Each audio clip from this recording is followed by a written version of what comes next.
All right. Hello, my name is Jazmine Gonzalez, and my research revolves around the promotion of Hispanic cultural competence to high school students through digital marketing. Youth Development Extension Specialists and adolescents at the University of Nebraska state that cultural competence is the ability of a person to effectively interact, develop meaningful relationships with people of various cultural backgrounds. Cultural backgrounds can include beliefs, customs, and behaviors of people from various groups and consists of a lifelong process of increasing self-awareness, developing social skills around diversity, and gaining the ability to advocate for others. Technology today has made interactions across cultures from around the world a very common experience, allowing businesses in many fields to work both directly and indirectly with customers. These interactions take place on several social network platforms, with Instagram coming in third for top in social media marketing. It is a visually content-based platform that can assist in raising awareness and activism, specifically to a younger demographic. Communications graduate from the University of Sheffield, Marion Mosen, found that 71% of US businesses claim that they use Instagram for business, with 50% of users following at least one business. This statistic reveals the future of business through digital marketing, but I knew there needed to be a gap where digital marketing could be correlated to digital marketing.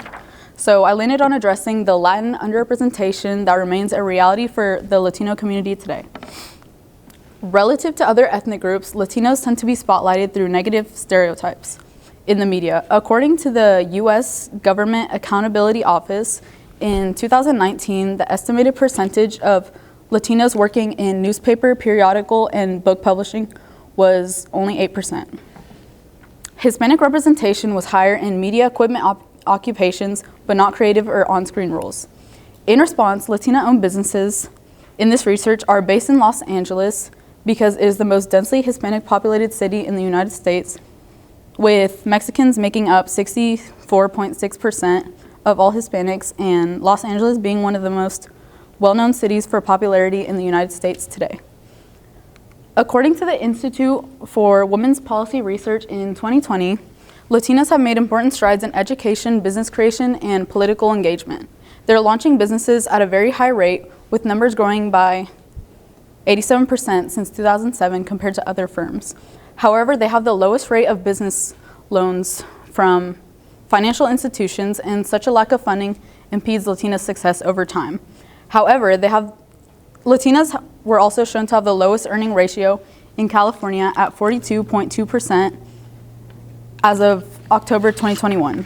Latinas get paid 53 cents to every dollar a white non-Hispanic man makes, and their median weekly earnings is $621 compared to the $815 white non-Hispanic women make.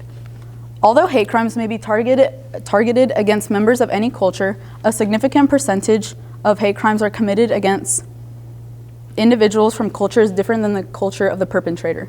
A recent example would be the 2019 El Paso, Texas shooting, with a white gunman killing 22 Hispanics. The way that people transmit their assumptions about diverse groups and cultures influence false thoughts, beliefs, and actions that encourage crime motivated against bias against differences.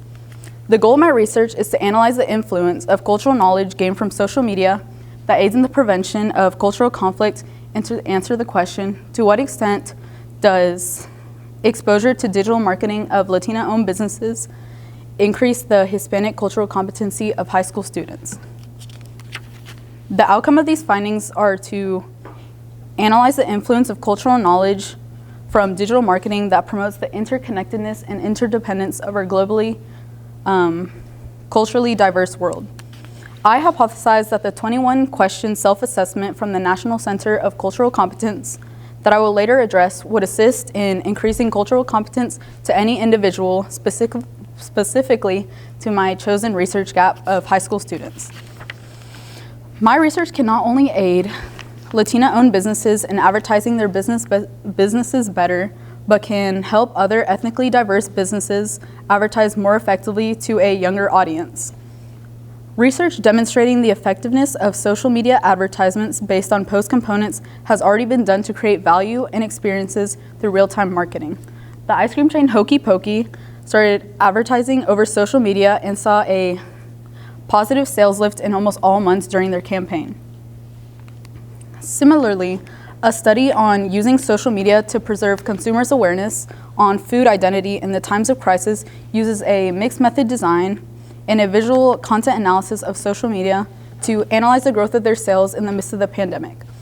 I also chose to incorporate a stratified random sample group along with an experimental group, which I will later explain to replicate this mixed method design. This inspired my 5-step process in my data collection using email, Instagram, Google Forms, and Google Sheets in order to answer my guiding question. The 7 Latina-owned businesses I analyzed are from the hashtag Latina-owned business page on Instagram. I chose them based on their location, high following, and consistency in posts to better the chance of finding successful marketing patterns and connect that to a potential increase in Hispanic cultural competence. During the duration of my research, the Mexicali Taco page failed to remain consistent in their posted media, presenting a possible skew in the data. Other researchers have found how cultural competence is beneficial to workplaces, especially in the medical field, to make for accepting and respected environments. Through extensive research, I found that there was not specific research of Latinas using digital marketing on Instagram to help expand their audience's cultural knowledge, so I wondered how they could educate greater audiences than merely the Hispanic community that follow them. Therefore, I performed an ethnographic content analysis inspired by the one I earlier mentioned, categorizing characteristics and analyzing them along core Hispanic values of family, food, faith, tradition, and empowerment. For this study, I analyzed the cultural elements and content of the Instagram photos, captions, and hashtags of the businesses, going no farther than the start of January of 2021 to gather data from one collective business year. I did not directly contact business owners as I just wanted to observe the digital marketing from an outside perspective as a customer would. The purpose of this is not to critique these businesses, but rather distinguish how Hispanic culture is integrated into a Latina-owned brand to spread cultural knowledge. Content from the 7 Instagram pages were extracted over a composite 30-minute period each, relating thematically to different categories of my previously mentioned core Hispanic values.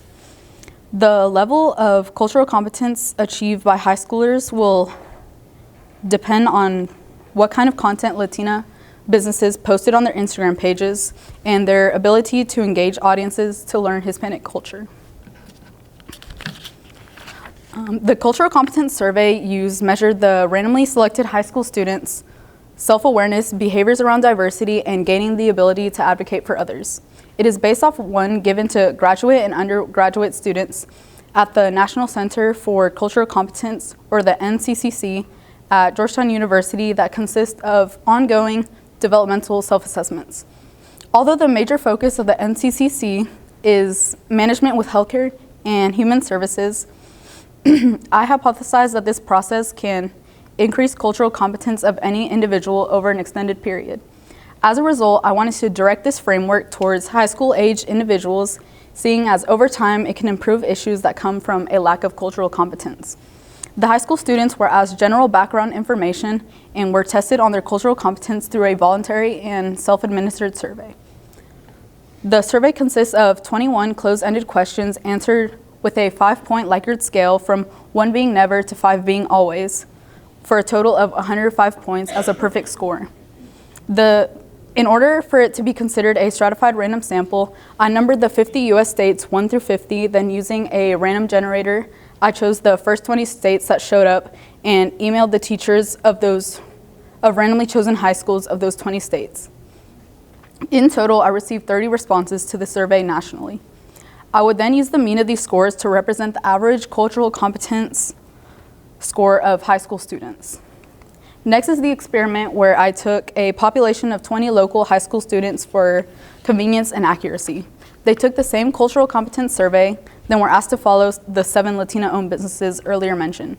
These 20 high schoolers had to view all previous posts as well as check any new updates for 1 week for at least 10 minutes a day. They were asked to analyze the profile, posts, and hashtags for any possible increased knowledge of Hispanic culture, such as the core values of family, food, faith, tradition, and empowerment. After 1 week, the 20 high school students were asked to retake the initial cultural competence survey to see if there was any causation. However, only 16 participants fully completed the experiment in the assigned duration. While the content analysis assessed the prioritization of Hispanic cultural values on the businesses pages of Latino entrepreneurs, the Cultural Competence Survey reveals an overview of cultural understanding of American high school students. The last step was to find a correlation between digital marketing to cultural competence among high school students. From the 30-minute collection period of the content analysis, there showed a significant correlation between greater involvement and consistency in pages to a greater following, which was noticeably high in Business One at 329,000 followers, nearly triple the following of the other 6 pages. Since the Mexicali Taco showed least consistency in content, the number of followers fell short compared to the rest of the businesses. These Instagram analytical history charts reveal that the greater the consistency of posts or gained media, the greater the following of the businesses. Inconsistent posting has a direct causation to lower following on Instagram. Referencing back to my content analysis, businesses that lacked a wider range of Hispanic core values attained a smaller following and less engagement or likes of post. It can be assumed that audiences on Instagrams are more engaged in an account that offers a variety of post content to offer more cultural exposure. Although most businesses had posts that satisfied each core Hispanic value, their monthly gain media was less consistent than Business One. For the results of the Cultural Competence Survey, or Group A, the mean national score of the 30 participants was a 92.87 out of 105, which was relatively high. The data is skewed to the left, revealing that most participants scored high because they chose mostly 5s on the survey. This indicates possible bias that affects the true results of the survey. Although the sample group is large enough according to the central limit theorem, it does not represent the national scores of high schoolers accurately. Next is the scores for Group B, or the experimental group.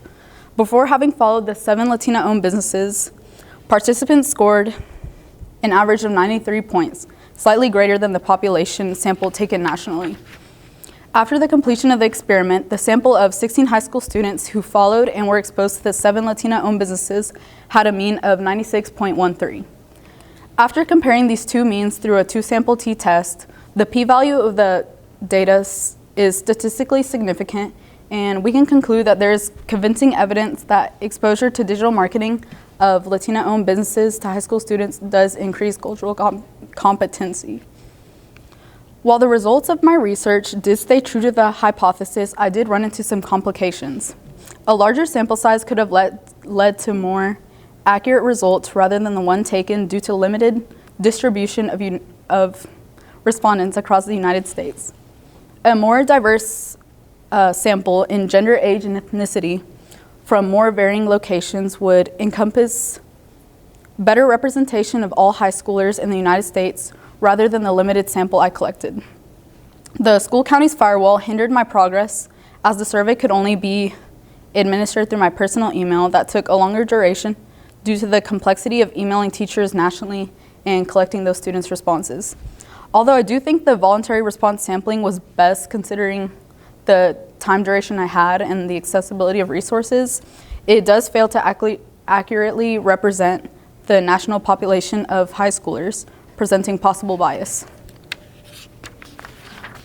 Since I cannot find a professionally accredited Hispanic cultural competency test that was initially going into my research question, I had to take measurements with the approved cultural competence survey from Georgetown University to incorporate the Hispanic aspect through Instagram. As a result, my research does not necessarily guarantee an increase of Hispanic cultural competency, but does reveal a general increase of cultural knowledge among high school students, which provides a basis for future research and implementing into digital marketing into their brands. I would also extend the period of exposure of the experimental group to greater varying durations to get a true understanding of how much social media plays a role in cultural competence. In conclusion, on average, exposure to the digital marketing of Latina-owned businesses does increase cultural competence. In conclusion, this research reveals that United States high school students exhibit high levels of self-awareness about cultural beliefs and challenges, aiding against the progression of cultural appropriation, Latin underrepresentation of the media, and hate crimes among this younger generation, giving hope for a better future of this culturally diverse world. Thank you.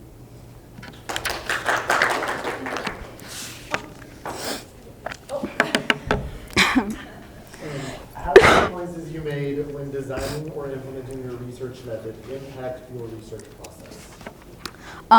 Since I chose having like human participants, it kind of hindered the time duration I was given, since it took a while to collect responses.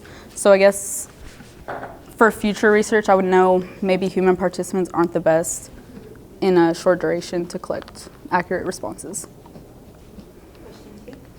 How does your new understanding address a gap in the scholarly conversation?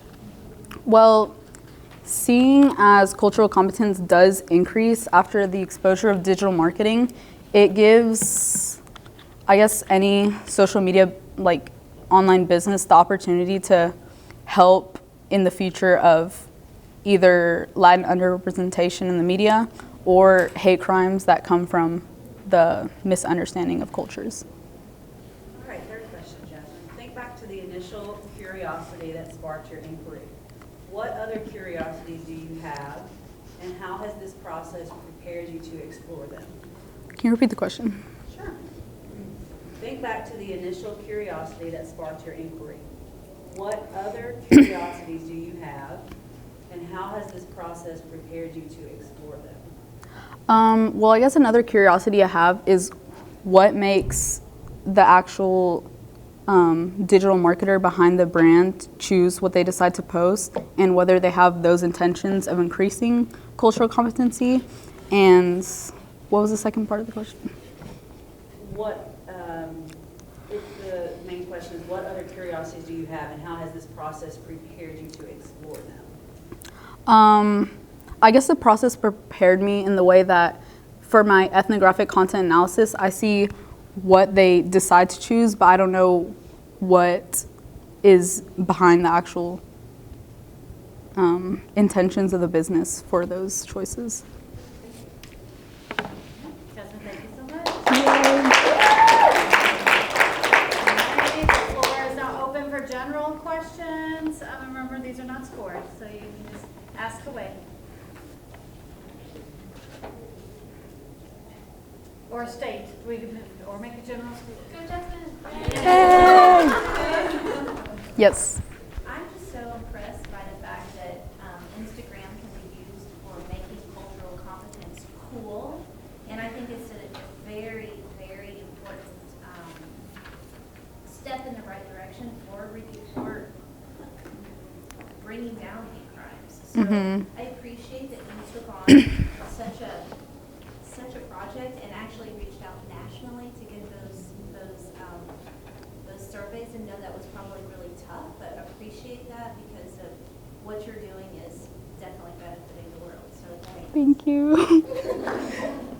Yeah, there were just so many levels of what you were doing. Mm-hmm. You have the survey, and then just monitoring them, and how many. I thought that you were really intentional, and I'm gonna cry. Oh my gosh,